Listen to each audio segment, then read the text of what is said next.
Hello dear students, welcome to the accountancy class. What we are studying, we are studying from part 1, chapter 1, that is introduction to accounting. ನೀವೆಲ್ಲರೂ commerce ಸಲುವಾಗಿ ಆಯ್ಕೆ ಮಾಡ್ಕೊಂಡಿರಿ. Commerce ನಲ್ಲಿ accountancy ಒಂದು ಮಹತ್ವದ ವಿಷಯ ಐತಿ. ಈ ಅಕೌಂಟೆನ್ಸಿದಲ್ಲಿ ನಾವು ಉಪಯೋಗ ಮಾಡುವಂತ ಎಲ್ಲ ಶಬ್ದಗಳು ಏನ್ ಟರ್ಮ್ಸ್ ಅಂಡ್ ಟರ್ಮಿನಾಲಜಿ ಅದಾವು ಎಲ್ಲಾದ್ರೂ ನಿಮ್ಮ ಸಲುವಾಗಿ ಏನೈತಿ ಹೊಸದಾಗಿ. ಹಾಗಾಗಿ ನಿಮ್ದು ಮೊದಲನೇ ಪಾಠದ ಹೆಸರು ಏನೈತಿ ನೋಡ್ರಿ, ಅಕೌಂಟಿಂಗ್ ಅದ ಪರಿಚಯ. Okay, so there's an introduction to accounting. We have already started this chapter. Today is our day 3. And what is today's class topic? Today's class topic is objectives and role of accounting. Why should we learn accounting? What is its objective? What is its role into the business? That we are going to understand today. Okay?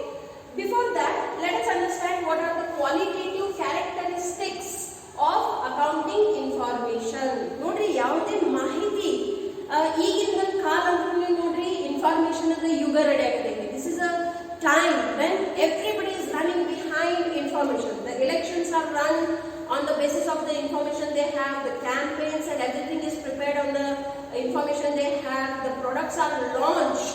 The products are prepared according to the information that they have. So information, in short, data is very important. Okay. So how information should be, and here we are talking in terms, specifically in terms of accounting information. ಸಾಮಾನ್ಯವಾಗಿ ಮಾಹಿತಿ ಇಷ್ಟು ಮಹತ್ವದ ಇರ್ತೈತಿ. ಯಾವುದೇ ನೀವು ಚಟುವಟಿಕೆ ಮಾಡ್ರಿ ಅದ್ರ ಸಲುವಾಗಿ ಮೊದಲು ನಿಮಗೆ ಏನ್ ಬೇಕು ನೋಡ್ರಿ, ಮಾಹಿತಿ ಬೇಕು. ಆ ಮಾಹಿತಿ ಆಧಾರ ಮೇಲೆ ನಿಮಗೆ ಏನ್ ಮುಂದಿನ ನಿರ್ಣಯಗಳು ಇರ್ತಾವು, ಅದರದ್ದು ಯಶಸ್ಸು ಅಥವಾ ಏನ್ ಫೇಲ್ಯೂರ್ ಐತಿ ಅದು ಡಿಸೈಡ್ ಆಗ್ತೈತಿ. ಇಲ್ಲಿ ನಾವು ಇನ್ನಷ್ಟು ಯಾವ ಸಂದರ್ಭದಲ್ಲಿ ಮಾತಾಡಕತ್ತೀವಿ ನೋಡ್ರಿ, ಲೆಕ್ಕಶಾಸ್ತ್ರದ ಏನು ಮಾಹಿತಿ ಇರ್ತೈತಿ ಅದು ಯಾವ ರೀತಿಯಿಂದ ಇರಬೇಕು, ಅದರ ಲಕ್ಷಣಗಳು ಏನಿರಬೇಕು ಅದನ್ನು ನಾವು ಇವತ್ತು ತಿಳ್ಕೊಳ್ಳಿಕ್ಕೆ ಪ್ರಯತ್ನವನ್ನು ಮಾಡೋದಿವಿ. ಸೊ ಬೇಸಿಕಲಿ ದ ಅಕೌಂಟಿಂಗ್ ನೋಡ್ರಿ, ಅಕೌಂಟಿಂಗ್ ದ ಫೀಚರ್ಸ್ ಬಗ್ಗೆ ಮಾತಾಡಕತ್ತಿಲ್ಲ. We are not speaking about the features of accounting. We are speaking about the accounting information features. Okay, the information that we are deriving, how it should be. The information should be reliable. The information should be relevant. The information should be understandable, and the information should be comparable. ಬಹಳ ಮಹತ್ವದ ನೋಡ್ರಿ 4 point. ನೀವು ಏನು accounting information ಅನ್ನು, accounting ಲೆಕ್ಕಶಾಸ್ತ್ರದ ಏನು ಮಾಹಿತಿಯನ್ನು ಗಳಿಸ್ಲಿಕ್ಕತ್ತೀರಿ, ಆ ಮಾಹಿತಿ ಹೇಗೆ ಇರಬೇಕು ನೋಡ್ರಿ, ಮೊದಲನೇದಾದ್ರೂ ವಿಶ್ವಸನೀಯ ಇರಬೇಕು. ಎದ್ರ ಮೇಲೆ ನೀವು ವಿಶ್ವಾಸ ಇಡ್ಬೋದು, ಯಾಕಂದ್ರೆ ತಿಳ್ಕೊರಿ ಆ ಮಾಹಿತಿನ ತಪ್ಪಿತ್ತಂದ್ರ ಅದರ ಆಧಾರ ಮೇಲೆ ನೀವು ಏನು ನಿರ್ಣಯಗಳನ್ನು ತಗೋತೀರಿ ಅವು ಎಲ್ಲ ಏನಾಗಿರ್ತಾವ, ತಪ್ಪಿರ್ತಿರ್ತಾವ. ಆಮೇಲೆ ಅದು ಸಂಬಂಧಿತ ಇರಬೇಕು. It should B relevant. ಅದು ನಮಗೆ ಸಂಬಂಧಪಟ್ಟಿದ ಮಾಹಿತಿ ಇರಬೇಕು. ಓಕೆ, ಯಾರ ಮನೆಯಾಗರೆ ಯಾರೇ ಮಗ ಹುಟ್ಟರು ಅಥವಾ ಏನಾರ ಮಗಳು ಹುಟ್ಟರು ಅದರದ್ದು ಬಿಸ್ನೆಸ್ ಏನು ಸಂಬಂಧ ಇರಾಗಿಲ್ಲ. ಸಾಮಾನ್ಯವಾಗಿ ನೋಡ್ರಿ, ವಿರಾಟ್ ಕೊಹ್ಲಿ ಹೆಂಡತಿ ಪ್ರೆಗ್ನೆಂಟ್ ಅದಾಳ ಅಂದ್ರೆ ಅದಕ್ಕೆ ಕ್ರಿಕೆಟಿಗೆ ಏನಾರ ಸಂಬಂಧ ಇರ್ತೈತಿ? No, that's irrelevant information. But how and what he is performing, that is important. ಈಗ ಯಾವಾಗ ನಾವು ಬಿಸ್ನೆಸ್ ಬಗ್ಗೆ ಮಾತಾಡ್ತೀವಿ, ಮುಖೇಶ್ ಅಂಬಾನಿ ಅವ್ರ ಮಕ್ಕಳದ್ದು ಮದುವೆ ಆಯ್ತಂದ್ರೆ ಅದರ ಪ್ರಭಾವ ಅವ್ರ ಬಿಸ್ನೆಸ್ ಮೇಲೆ ಬೀಳ್ತೈತಿ? No. But what contracts he is making with the Saudi Arabian countries, or what contracts he is making with some another foreign countries, how much foreign direct investment is coming into his company, that is what is important, that is what is relevant. Okay, so ನಿಮ್ಮ ಕಡೆ ಬರುವಂತ ಮಾಹಿತಿ ಆ ಪ್ರಕಾರದ ಇರ್ತೈತಿ. ನಿಮಗೆ ಸಂಬಂಧಪಟ್ಟಿದ್ದು, ಆ ವಿಷಯಕ್ಕೆ ಸಂಬಂಧಪಟ್ಟಿದ ಮಾಹಿತಿ ಅದು ಇರಬೇಕು. So that should be relevant. ಆಮೇಲೆ ಆ ಮಾಹಿತಿ ತಿಳಿದುಕೊಳ್ಳುವಂತ ಭಾಷೆದಲ್ಲಿ ಇರಬೇಕು. It should be easily understandable, and it should be also comparable. ಸಣ್ಣವರಿದ್ದಾಗಿನ ನೋಡ್ರಿ ಕಂಪ್ಯಾರಿಸನ್ ಲೈಫ್ ಅಲ್ಲಿ ನಡಿಲಿಕ್ಕತೈತಿ. That comparison itself brings competition, and that competition brings the drive to do still better. So comparison ಮಾಡಾಕೂ ಬರಬೇಕು. ಮತ್ತೆ comparison ಹೆಂಗಿರಬೇಕು, it should be reasonable. So that is how it should be. We are going to understand in detail. ಇದೆಲ್ಲಾನು ನೀವು ನಿಮ್ಮ books ದಲ್ಲಿ detail ನಲ್ಲಿ ಬರಿಬೇಕು. It should be written. It's a 6 marks question. Okay, so everybody should write it neatly, by heart it, and understand it. So ಮೊದಲನೇದು ಏನು ಹೇಳ್ತಾರೆ ನೋಡ್ರಿ, accounting information ಹೇಗೆ ಇರಬೇಕು, how the accounting information should be. It should be reliable. The reliability should be there into the information. Now what is the meaning of reliability? Reliability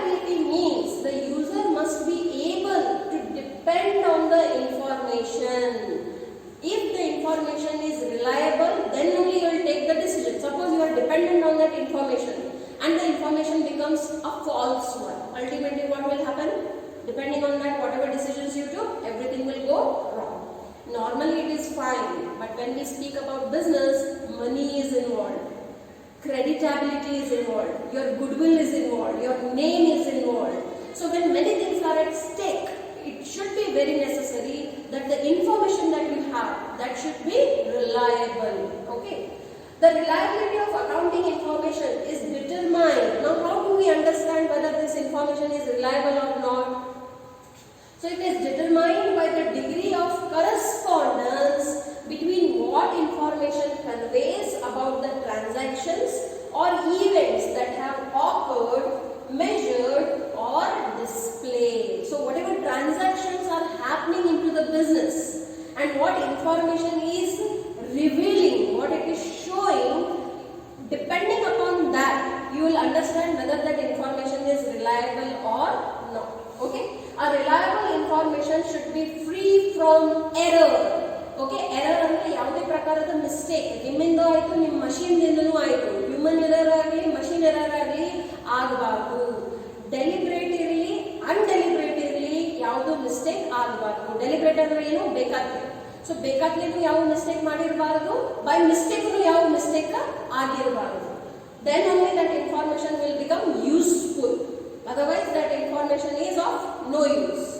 A reliable information should be free from error and bias. Bias ಅಂದ್ರೆ ಏನು? Bias ಅಂದ್ರೆ ಯಾರಿಗೆ suppose ನಿಮಗೆ ಬಹಳ ಇಷ್ಟ ಇರ್ತಾರೆ, ನೀವು ಅವರಿಗೆ ಸ್ವಲ್ಪ ಜಾಸ್ತಿ ಮಹತ್ವ ಕೊಡ್ತೀರಿ. ಸೊ ಅವರಿಗೆ ನೀವು ಏನು ಮಾಡ್ತೀರಿ, ಪ್ರೆಫರ್ ಮಾಡ್ತೀರಿ. ಸೊ ಅಲ್ಲಿ ನೈತಿಕತೆ ಏನು ಇರ್ತೈತಿ ಅದನ್ನು ನೀವು ಸ್ವಲ್ಪ ಸೈಡಿಗೆ ಇಟ್ಬಿಡ್ತೀರಿ. ಸೊ ಅದನ್ನ ನಾವು ಏನಂತ ಹೇಳ್ತೀವಿ, ಬಾಯಸ್, ಭೇದ ಭಾವ ಅಂತ ಹೇಳ್ತೀವಿ. ಓಕೆ, ಸೊ ಆ ಬಾಯಸ್ ಇರಬಾರದು, ಯಾವುದೇ ಭೇದ ಮಾಡಲಾರದ. ಈಗ ನಂದೈತಂದ್ರೆ ಎಲ್ಲ ಒಟ್ಟು ಚಂದನ ತೋರಿಸಬೇಕು, ಇನ್ನೊಬ್ಬರದೈತಂದ್ರೆ ನಾವು ಎಲ್ಲ ಕೆಟ್ಟ ಮಾತಾಡಬೇಕು ಅಂತ ಭೇದ ಭಾವ ಇರಬಾರ್ದು. ಎಲ್ಲರಿಗೂ ಏಕರೂಪತೆಯಿಂದ ನೋಡುವಂತಾದ ಇರಬೇಕು. ಸೊ ನಿಮ್ಮ ಅದೇ ರೀತಿ ನಿಮ್ಮ ಇನ್ಫಾರ್ಮೇಶನ್ ಹೆಂಗಿರ್ಬೇಕು, ಲಾಸ್ ಆಗಿತ್ತಂದ್ರೆ ಲಾಸ್ ಅನ್ನ ತೋರಿಸ್ಬೇಕು. ಯಪ್ಪ ನನ್ನ ಅಕೌಂಟ್ಸ್ ಅಲ್ಲಿ ಲಾಸ್ ತೋರಿಸಿತ್ತಂದ್ರೆ ಯಾರು ಇನ್ವೆಸ್ಟ್ಮೆಂಟ್ ಮಾಡಂಗಿಲ್ಲ, ಕ್ರೆಡಿಟರ್ಸ್ ದುಡ್ಡನ್ನು ಬೇಡಕ್ಕೆ ಚಾಲು ಮಾಡಿಬಿಡ್ತಾರು, ಮಾಡಲಿ. ಬಟ್ ಏನು ರಿಯಲ್ ಇನ್ಫಾರ್ಮೇಶನ್ ಐತಿ ಅದನ್ನ ನೀವು ತೋರಿಸ್ಬೇಕು. Okay, so I have keep on using a words. What is that word? True and fair. ನಿಮ್ಮ ಅಕೌಂಟಿಂಗ್ ಇನ್ಫಾರ್ಮೇಶನ್ ಹೆಂಗಿರಬೇಕು? It should be true and it should be fair. It should be real and it should be free from any bias and faithfully represents, this accounting information should faithfully represent what it is meant to represent. Now accounting statements yaak tayar ಮಾಡ್ತೀವಿ? So that it can provide us accounting information. So ಯಾವ ಉದ್ದೇಶಕ್ಕೆ ನೀವು ಅದನ್ನು ತಯಾರು ಮಾಡಕತ್ತೀರಿ ಆ ಉದ್ದೇಶವನ್ನು ಅದು ಪೂರ್ಣ ಮಾಡಲೇಬೇಕು. ಅದಕ್ಕಾಗಿ ನಿಮ್ಮ ಇನ್ಫಾರ್ಮೇಶನ್ ಹೆಂಗಿರ್ಬೇಕು ನೋಡ್ರಿ, ರಿಲಯಬಲ್ ಇರಬೇಕು. ದೆನ್ ರೆಲೆವೆನ್ಸ್, ಸಂಬಂಧಪಟ್ಟಿದ್ದಿರಬೇಕಾದ ಮಾಹಿತಿ. Okay, so to be relevance the information should be available in time. ನೋಡ್ರಿ, ಟೈಮ್ ಅದು ಸಿಕ್ಕಾಪಟ್ಟಿ ಮಹತ್ವ ಐತಿ. ನೀವು ಸರಿಯಾದ ಡಿಸಿಷನ್ ರಾಂಗ್ ಟೈಮಿಗೆ ತಗೊಂಡ್ರಂದ್ರೂ ಆ ಡಿಸಿಷನ್ ಏನಾಗ್ಬಿಡ್ತೈತಿ, ರಾಂಗ್ ಆಗಿಬಿಡ್ತೈತಿ. So to take the right decision at the right time will give you the right result. In business, time is equivalent to money. Okay, you do not spend money unnecessarily.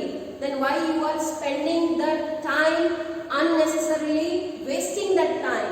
The more you waste your time, the more you are losing your chances of earning the money. So therefore, whatever information you get, it should be in time. ಯಾವ ಸಮಯಕ್ಕೆ ಆ ಮಾಹಿತಿ ಬೇಕಾಗೈತಿ ಆ ಸಮಯದಲ್ಲಿ ಆ ಮಾಹಿತಿ ಸಿಕ್ತಂದ್ರೆ ಆ ಮಾಹಿತಿ ಉಪಯೋಗದ. ಸಮಯ ಹೋಯ್ತಂದ್ರೆ ಆ ಮಾಹಿತಿ ಏನು ಲಾಭ ಆಗಂಗಿಲ್ಲ. It must help, the accounting information must help in prediction.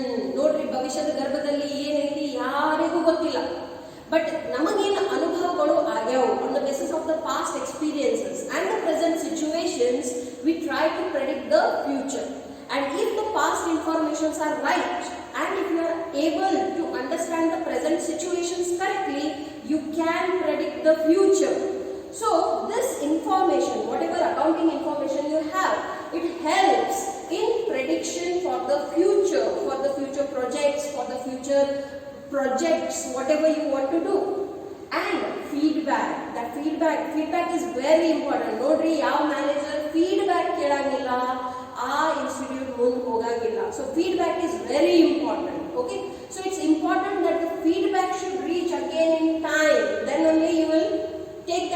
feedback into consideration and take constructive measures, and must influence the decision of the users by. So in users of accounting information adaru, there are many users, internal and external users, you already ತಿಳ್ಕೊಂಡಿರಿ. So ಅವ್ರದ್ದು decision ಏನ್ ಮಾಡ್ತೈತಿ, ಈ ಮಾಹಿತಿ ಪ್ರಭಾವ ಕೊಡ್ತೈತಿ. How? by helping them for prediction about the outcomes of the past, present and future events. ಭೂತಕಾಲದಲ್ಲಿ ಏನಾಯ್ತು, ಅದು ಏಕಾಯ್ತು, ಯಾಕೆ ಆಯ್ತು, ಹೆಂಗಾಯ್ತು, ಸದ್ಯ ಏನ್ ಸಿಚುವೇಶನ್ ನಡೆದೈತಿ, ಅದರ ಕರೆಕ್ಟ್ ಕಾರಣ ಏನದಾವು, ಮತ್ತು ಅದರ ಭವಿಷ್ಯದಲ್ಲಿ ಪರಿಣಾಮ ಏನಾಗ್ತೈತಿ. And confirming or correcting their past evaluations. So past is also very important. Past ಹೇಳ್ತಾ ನೋಡ್ರಿ, ಆಗೋಯ್ತು ಮರ್ತು ಬಿಡ್ರಿ ಎಂದು ಮರಿಬಾರ್ದು. ಅದರಿಂದ ನೀವು ಏನ್ ಮಾಡ್ತೀರಿ, ಅನುಭವಗಳನ್ನು ತಗೋತೀರಿ, ಮಾಹಿತಿಗಳನ್ನು ತಗೋತೀರಿ, ಅದರ ಆಧಾರದ ಮೇಲೆ ನಿಮ್ದು ಭವಿಷ್ಯ ಅವಲಂಬಿತ ಇರ್ತೈತಿ. ಸೊ ಏನ್ ಪಾಸ್ಟ್ ದಲ್ಲಿ ನೀವು ಇವ್ಯಾಲ್ಯೂಯೇಷನ್ಸ್ ಮಾಡಿದ್ರಿ, ಏನ್ ಜಡ್ಜ್ಮೆಂಟ್ ಮಾಡಿದ್ರಿ, ಅದರ ಪರಿಣಾಮ ಏನಾಯ್ತು, ಅದರ ವ್ಯಾಲ್ಯೂಯೇಷನ್ ಮಾಡ್ಕೋತಾನೆ ಇರಬೇಕು ನೀವು. Okay, so you should confirm and correcting their past evaluation. So that is how the information should be relevant. Understandability. ನೋಡ್ರಿ, ಅಕೌಂಟಿಂಗ್ ಭಾಷೆ ಎಲ್ಲರಿಗೂ ತಿಳಿಯಂಗಿಲ್ಲ, ಬಟ್ ಅಟ್ ಲೀಸ್ಟ್ ಯಾರು ಇದರ ಜ್ಞಾನವನ್ನು ಪಡ್ಕೊಂಡಾರು ಕಡೆಗೆ ಅವರಿಗಾಗೆ ತಿಳಿಯಬೇಕು. ಇದು ಅವರಿಗೂ ತಿಳಿಯಲಿಲ್ಲ ಅಂದ್ರೆ ನಿಮ್ದು ಅಕೌಂಟಿಂಗ್ ಇನ್ಫಾರ್ಮೇಶನ್ ವ್ಯರ್ಥ ಆಗಿರುತ್ತೆ. Okay, so the understandability means decision makers must interpret accounting information in the same sense as it is prepared and conveyed to them. See, accounting is a language of numbers. So how it has been prepared, with what information it has into it, the same it should convey. Then to convey it into as it is, it should be easily understandable. Then only ನೀವು ಏನು ಹೇಳಬೇಕಂತ ಮಾಡಿರಿ ಮತ್ತು ಅವ್ರು ಏನು ತಿಳ್ಕೊಳಕತ್ತಾರೋ ಅದು ಒಂದೇ ಇರ್ಬೇಕು. ನೋಡ್ರಿ, ಸಾಮಾನ್ಯವಾಗಿ ಮಾತಾಡ್ಬೇಕಾದ್ರೆ ಹೇಳೋರು ಒಂದು ಏನೋ ಹೇಳಕತ್ತಾರ, ಬಟ್ ನಿಮಗೆ ತಿಳಿಯಾಕತ್ತಿಲ್ಲ ಅಂತ ಸಿಚುವೇಶನ್ ಆಗ್ತೈತಿ. ಸೊ ಹೇಳೋರು ನಿಮಗೆ ಏನು ಹೇಳಕತ್ತಾರು ಮತ್ತು ನೀವು ಏನು ತಿಳ್ಕೊಳಕತ್ತೀರಿ ಅದು ಒಂದೇ ಇದ್ದಾಗ ಮಾತ್ರ ಅದು ಕರೆಕ್ಟ್ ತಿಳಿದೈತಂತ ಆಗ್ತೈತಿ. ಹೇಳೋರು ಒಂದು ಹೇಳಕತ್ತಾರ, ತಿಳ್ಕೊಳ್ಳೋರು ಮತ್ತೊಂದು ತಿಳ್ಕೊಂಡ್ರೆ ಇದು ಏನಾಯ್ತು, ವ್ಯತ್ಯಾಸ ಆಗ್ತೈತಿ. ಆ ವ್ಯತ್ಯಾಸ ಆಗಬಾರ್ದು. ಆ ರೀತಿಯಿಂದ ನಿಮ್ದು ಮಾಹಿತಿ ಇರಬೇಕು. That it should be understood as it is conveyed. ನೀವು ಹೆಂಗೆ ಹೇಳಿರಿ ಅದೇ ಸ್ವರೂಪದಲ್ಲಿ ಅವರು ಅದನ್ನು ತಿಳ್ಕೊಂಡಾರ. Okay, accountant should present the comparable information in most intelligible manner without sacrificing relevance and reliability. So ಯಾವಾಗ ನೀವು ಮಾಹಿತಿಯನ್ನು ಕೊಡಾಕತ್ತೀರ ಅದರಲ್ಲಿ ಬಹಳ ಬುದ್ಧಿಶಕ್ತಿ ಬೇಕು ನೋಡ್ರಿ. ಸೊ ಈ PUC ಫಸ್ಟ್ ಇಯರ್ ದಿಂದ ನೀವು ಇದನ್ನ ಕಲೆಕ್ಟ್ ಚಾಲು ಮಾಡಿ ಸ್ಟ್ರೇಟ್ಲಿ, ನೀಟ್ಲಿ, ಕರೆಕ್ಟ್ಲಿ ಕರ್ಕೋತ ಹೋದ್ರಂದ್ರೆ you will become the best accountant. Okay, so ಇದರಲ್ಲಿ ಯಾವುದೇ ಪ್ರಕಾರದ ರೆಲೆವೆನ್ಸ್ ಅಥವಾ ರಿಲೇಟಿವಿಟಿಗೆ ತ್ಯಾಗ ಮಾಡಲಾರ್ದ ನೀವು ಒಳ್ಳೆ ಮಾಹಿತಿಯನ್ನು ಕಂಪೇರ್ ಮಾಡುವಾಗ ಮುಂದಿನವರಿಗೆ ಮುಟ್ಟಿಸಬಹುದು. ಯಾವುದೇ ಮಾಹಿತಿ ಇರಲಿ ಅದರಲ್ಲಿ ಕಂಪೇರ್ ಮಾಡಲಿಕ್ಕೆ ಅವಕಾಶ ಇರಬೇಕು. So comparability, it is not sufficient that the financial information is relevant and reliable at a particular time, in particular circumstances or for a particular reporting entity. But it is equally important that the users of the general purpose financial reports are able to compare various aspects of an entity. ನೀವು ಮಾಡ್ತೀರಿ ನೋಡ್ರಿ, 10th ದಲ್ಲಿ ನನ್ನ result ಇಷ್ಟಿತ್ತು, 9th ದಲ್ಲಿ ಇಷ್ಟೈತಿ, 11th ದಲ್ಲಿ ಎಷ್ಟಾಗಬೇಕು. Corona ಕಾಲ ಇತ್ತಂದ್ರೂ ನಿಮ್ದು 10th ಆಗಿ ಏನು ರಿಸಲ್ಟ್ ಬಂದಿತ್ತು ಅದಕ್ಕಿಂತ ಕಡಿಗೆ ಒಂದು 10%, 8% ಆಗಬೇಕು. ಯಾರು ಆಲ್ರೆಡಿ 95, 96, 98% ಅದೇ, you should try to maintain that. You cannot increase it by 10 more percentage, but maintaining that is also equally important. So comparison is very important. Again, comparison will help you in setting the goals, setting the objectives, and finding out where what has gone wrong. Okay, to be comparable, accounting reports must belong to a common period. ಈಗ ನೋಡ್ರಿ, ನಿಮ್ದು 10th standard ಅದ result ನಾ ಯಾವ್ದಾದ್ರು first standard ಅದ ಹುಡುಗರ ಜೋಡಿ compare ಮಾಡಿದ್ನಂದ್ರ will it be justice to you and to that first standard student? No. So if I want to compare your result, with whom I should compare? With your classmates only who are studying with you. ಈಗಲೂ ನಿಮ್ದು exam ಮನೆ ಮುಗಿತು, business studies. So ನಿಮ್ದು ಯಾವಾಗ result ಬರ್ತೈತಿ ಅದು ಯಾರ ಜೋಡಿ ಕಂಪೇರ್ ಆಗಬೇಕು? ಅಲ್ಟಿಮೇಟ್ಲಿ ನಿಮ್ಮ ಕ್ಲಾಸ್ಮೇಟ್ ಜೋಡಿ ಆಗಬೇಕು, ನಿಮ್ಮ ಸೀನಿಯರ್ಸ್ ಜೋಡಿ ಆಗಬೇಕು, ನಿಮ್ಮ ಕ್ಲಾಸ್ಮೇಟ್ಸ್ ಜೋಡಿನ ಆಗಬೇಕು. ನಿಮ್ಮ ಸೀನಿಯರ್ಸ್ ಆಲ್ರೆಡಿ ಸೆಕೆಂಡ್ ಇಯರ್ದಾಗ ಅದಾರ, ಅವ್ರ ಜೋಡಿನ ಕಂಪೇರ್ ಮಾಡಿದ್ದಂದ್ರೆ will it become a real comparable thing? No. So compare ನೀವು ಯಾವಾಗ ಮಾಡ್ತೀರಿ ನೋಡ್ರಿ, when it is to a common period. Okay, ನೀವು ಫಸ್ಟ್ ಇಯರ್ದಾಗ ಅದೀರಿ, ಇನ್ ಯಾರು ಫಸ್ಟ್ ಇಯರ್ದಾಗ ಅದಾರೋ ಅವ್ರ ಜೋಡಿನ ಕಂಪೇರ್ ಮಾಡಿದ್ರು ಅದು ಇನ್ಫಾರ್ಮೇಶನ್ ಯೂಸ್ಫುಲ್ ಆಗ್ತದೆ. And use a common unit also. Okay, ನಿಮಗೆ ಗ್ರೇಡ್ ದಲ್ಲಿ ಕಂಪೇರ್ ಮಾಡೋದು, ಮತ್ತೊಬ್ಬರಿಗೆ ಮಾರ್ಕ್ಸ್ ದಲ್ಲಿ ಕಂಪೇರ್ ಮಾಡೋದು ಹಂಗೂ ಆಗಿರಬಾರ್ದು. So if you are comparing it into Indian rupees, it should be in that way. If you are comparing it into the American dollars, it should be in that way. So what is the measurement unit? That is also equally important. So the common period and the common unit of measurement and the format of reporting. So this is all coming under uniformity. Uniformity irbek nodri whenever you are comparing the accounting information. Okay. Now in this small chart you will understand everything in quick sense. ಈ ತಲೆ ನಾ ಏನು ಹೇಳಿನಿ ಅದನ್ನ ಇಲ್ಲಿ ಸಂಕ್ಷಿಪ್ತದಲ್ಲಿ ತಿಳ್ಕೋಬಹುದು. So what are the qualitative characteristics of useful accounting information? It should be relevant, it should be reliable, it should be comparable and it should be understandable. Okay? Relevant ಅಂದ್ರೆ ಏನು? To the needs of the users to assist in evaluating performance. ಯಾರು ಎಂತ ಅವಶ್ಯಕತೆ ಐತಿ ಅವ್ರಿಗೆಲ್ಲರಿಗೂ ಆ ಒಂದು accounting statement ಆ ಅವಶ್ಯಕತೆಯನ್ನು ಪೂರೈಸಬೇಕು. So it should be relevant. Whether they may be creditors, whether they may be government agencies, whether it may be the owners, whether it may be investors, whether it may be employees, anybody. It should be relevant to everyone. Then it should be reliable. So what do you mean by reliable? It can be relied upon. Andre adar mele viswas idಬಹುದು. You can trust the information that you have. It should be free from material error. Any kind of error should not be there into the information. It should be neutral, it should be complete and it should be prudent. Okay, biased ಇರಬಾರದು, complete information ಇರಬೇಕು, ಮತ್ತೆ ಯಾರಿಗಾರೆ favour ಮಾಡುವಂತ ನಿಮ್ಮ ಮಾಹಿತಿ ಇರಬಾರದು. Then it should be comparable. ಯಾರ ಜೊತೆ ಕಂಪೇರ್ ಮಾಡ್ತೀವಿ? First you will compare with other businesses. ನೋಡ್ರಿ ಜೀವನದಲ್ಲಿನೂ ಇದೇ ರೀತಿಯಿಂದ ಇರಬೇಕು, ಕಂಪ್ಯಾರಿಸನ್ ಬೇಕೇ ಬೇಕು. ಓಕೆ, ಸೊ ಹೆಂಗ್ ಮಾಡ್ತೀರಿ ಕಂಪ್ಯಾರಿಸನ್? ಮೊದಲಂದ್ರೆ ಯಾರು ನಿಮ್ಮ ಕಾಂಪಿಟಿಟರ್ ಅದ ಅವ್ರ ಜೊತೆ ಕಂಪೇರ್ ಮಾಡಿ. Okay, so compare with other businesses. Then it should be compared with the previous period results. ಸ್ವಂತ ಜೋಡಿನೂ ಕಂಪ್ಯಾರಿಸನ್ ಇರಬೇಕು ನೋಡ್ರಿ. Every passing year you should be a better version of yourself. Okay, ನೀವು ಹೋದ ವರ್ಷ ಏನಿದ್ರಿ ಅದಕ್ಕಿಂತ ಸ್ವಲ್ಪ ಜಾಸ್ತಿ ಬೆಟರ್ ಪ್ರಾಡಕ್ಟ್ ನೀವು ಆಗಬೇಕು, ಯಾಕಂದ್ರೆ ಜೀವನದ ಏನು ಅರ್ಥ ಇಲ್ಲ. ಓಕೆ, ಸೊ ಅದಕ್ಕಾಗಿ ನೀವು ಏನ್ ಮಾಡಬೇಕು? ಸ್ವಂತ ಜೋಡಿನೂ ಸ್ವಂತ ಬಿಸ್ನೆಸ್ ಜೋಡಿನೂ ಏನ್ ಮಾಡಬೇಕು? ಕಂಪೇರ್ ಮಾಡಬೇಕು. ಹೋದ ವರ್ಷ ನಮ್ದು ಇಷ್ಟು ಪ್ರಾಫಿಟ್ ಇತ್ತಂದ್ರೆ ಈ ವರ್ಷ ಎಷ್ಟು ಪ್ರಾಫಿಟ್ ಆಗೈತಿ, ಹೋದ ವರ್ಷ ಇಷ್ಟು ಸೇಲ್ಸ್ ಇತ್ತಂದ್ರೆ ಈ ವರ್ಷ ಎಷ್ಟು ಸೇಲ್ಸ್ ಆಗೈತಿ.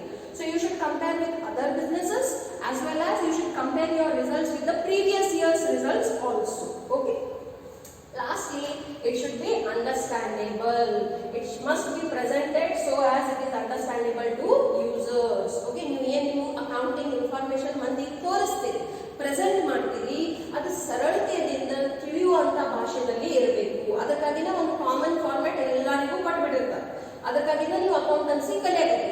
Okay, so this is the qualitative characteristics.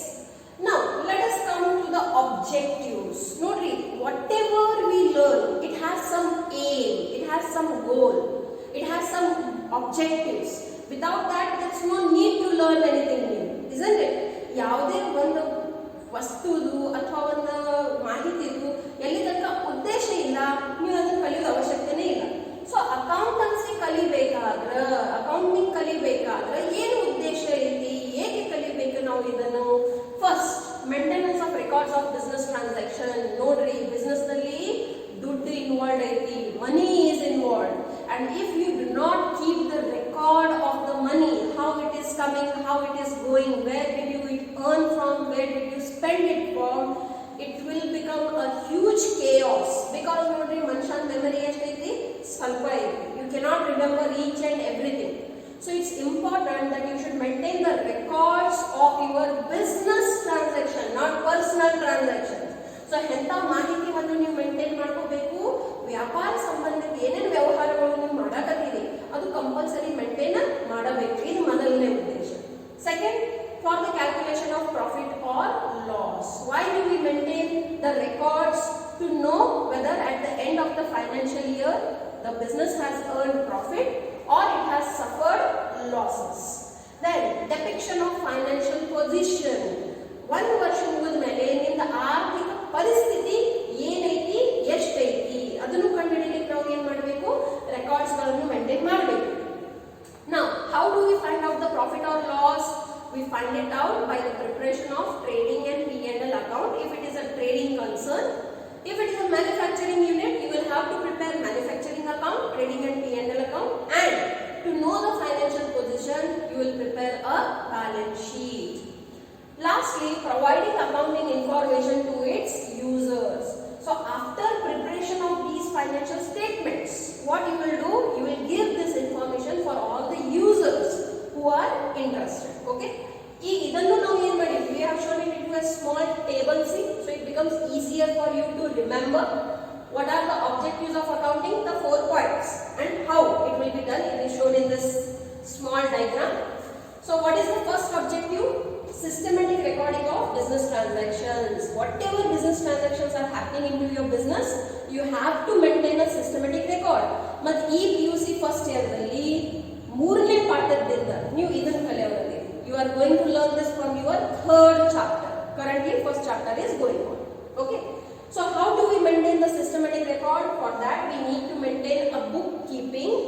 Then we need to prepare the journal entries. From that journal entries we will prepare the ledger accounts, and from that ledger accounts we will learn to prepare trial balance. So this will become your chapter number 3, chapter number 4 and chapter number 6.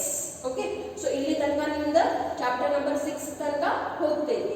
So ನೀವು first ಇದನ್ನ ಕಲಿಯೋರದಿ ಏನ್ ಕಲಿಯೋರದಿ ನೋಡ್ರಿ, systematic recording of business transactions. ಮತ್ತೆ ಇದ ಒಂದು accounting ಅದ ಉದ್ದೇಶನೂ ಐತಿ. ಒಂದು ಸಲ ಟ್ರಯಲ್ ಬ್ಯಾಲೆನ್ಸ್ ತಯಾರು ಆದಂದ್ರ ನೀವು ಏನ್ ತಯಾರು ಮಾಡ್ತೀರಿ, ರಿಸಲ್ಟ್ಸ್ ಗಳನ್ನು ಕಂಡುಹಿಡಿತೀರಿ. ಅದ್ರ ಸಲುವಾಗಿ ಏನ್ ತಯಾರು ಮಾಡ್ತೀರಿ, ಫೈನಾನ್ಷಿಯಲ್ ಸ್ಟೇಟ್ಮೆಂಟ್ಸ್ ತಯಾರು ಮಾಡ್ತೀರಿ. What is there in financial statements? If yours is a manufacturing industry, then only you will prepare a manufacturing account. Manufacturing ಏನು ಮಾಡಕತ್ತಿಲ್ಲ ಅಂದ್ರೆ you will not prepare this account. You will directly prepare trading and P&L account.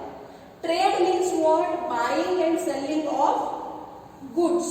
Okay, so therefore you will maintain a trading account. In that what you will find out? You will find out the gross profit. After that what you will prepare? You will prepare the P&L account. What is the objective of preparing a P&L account? To find out the net profit. Okay, after doing this what you will do? You will do the ascertainment of financial position. ನಿಮ್ಮ ಆರ್ಥಿಕ ಪರಿಸ್ಥಿತಿ ಹೇಗೆ ಐತಿ, whether you are financially sound or not, whether you are financially strong or not. For that what you will prepare? You will prepare the balance sheet. Okay, so what it will show you? It will show you your financial position. This is all your last chapter, part 2 ದಾಗ ಬರ್ತಾವ ನೋಡ್ರಿ ಇವೆಲ್ಲ ಪಾಠಗಳು. And lastly, communicating information to various users. It may be internal users, it may be external users. ಅವ್ರಿಗೆ ನೀವು ಏನು ಮಾಡ್ತೀರಿ, ಇದೆಲ್ಲ ಟ್ರೇಡಿಂಗ್ ಅಂಡ್ P&L ಅಕೌಂಟ್ ಮತ್ತು ಬ್ಯಾಲೆನ್ಸ್ ಶೀಟ್ ಏನು ತಯಾರು ಮಾಡಿರಿ, ಪ್ಲಸ್ ಏನು ಬೇರೆ ಫೈನಾನ್ಷಿಯಲ್ ರಿಪೋರ್ಟ್ಸ್ ಅದ್ರ ಜೊತೆಯಲ್ಲಿ ಬೇಕಾಗ್ತಾವು ಅದನ್ನ ತಯಾರು ಮಾಡಿ ಯಾರ್ಯಾರು ಸ್ಟೇಕ್ ಹೋಲ್ಡರ್ಸ್ ಅದಾವ, all those who are interested into the accounting information, you should and you must give that accounting information in the form of financial reports. So ಯಾವಾಗ ನೀವು ಇದು ತಯಾರು ಮಾಡಕತ್ತೀರಿ 4 ಮಾತುಗಳನ್ನು ನೀವು ನೆನಪಿಟ್ಕೋಬೇಕು. It should be reliable, it should be relevant, it should be understandable and it should be comparable. So ಇವು ಎಲ್ಲ ನೀವು ಏನು ತಯಾರು ಮಾಡ್ತೀರಿ ಅದರಲ್ಲಿ ಇವು 4 ಗುಣಲಕ್ಷಣಗಳು ಇರಬೇಕು. So these are the 4 objectives of accounting. ಈಗ ಯಾವಾಗ ನಾವು objectives ಕಲಿತೀವಿ ನೋಡ್ರಿ, ಅಕೌಂಟಿಂಗ್ ಈಗ ನಿಮಗೆ ಆಲ್ರೆಡಿ ತಿಳಿದಿರಬೇಕು that accounting has so many roles to play.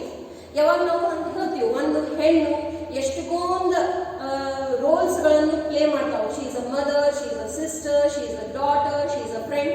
Same goes with the men also. They are also brothers, they are husband, fathers, friends, so many things.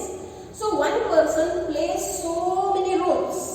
In the same way, accounting also plays many roles. So ಅದೇ ರೀತಿಯಿಂದ accounting ಅನ್ನು ಏನು ಮಾಡ್ತೈತಿ ನೋಡ್ರಿ, ಬಹಳಷ್ಟು role play ಮಾಡ್ತೈತಿ. ಏನೇನು role play ಮಾಡ್ತೈತಿ? ಎಲ್ಲಕ್ಕಿಂತ ಮೊದಲೇನಂದ್ರೆ ಇದು ಒಂದು ಭಾಷೆ ಐತಿ.